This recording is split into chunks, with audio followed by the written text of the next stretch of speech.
મિત્રો તમે જે ઘાસ જોઈ રહ્યા છો તેને આપણે નેપોલિયન ઘાસ પણ કહીએ છીએ અને આપણે દેશી ભાષામાં આને ગણના ઘાસ પણ કહીએ છીએ। મિત્રો આની ઊંચાઈ લગભગ અત્યારે 17 ફૂટ જેટલી ઊંચાઈ છે, એની તમે જોઈ શકો છો વિડીયોમાં। મિત્રો આ આપણે આસાનીથી વાવી શકીએ છીએ। હું તમને આગળ બતાવીશ વિડીયોમાં કે આપણે કેવી રીતે વાવવાના।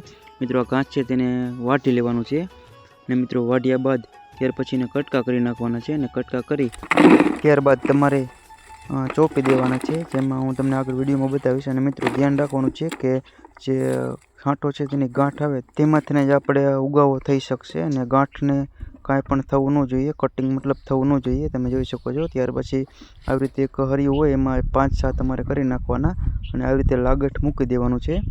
મૂકી દીધા પછી મિત્રો તમે ઉપર ધૂળ વારી દેવાની છે અને આસાનીથી આપણે ધૂળ વારી ત્યાર પછી એને પાણી પાઈ દેવાનું છે, એટલે તમારું જે નેપોલિયન ઘાસ છે ગણના ઘાસ તે એકદમ સરસ રીતે ઉગી જવાનું છે।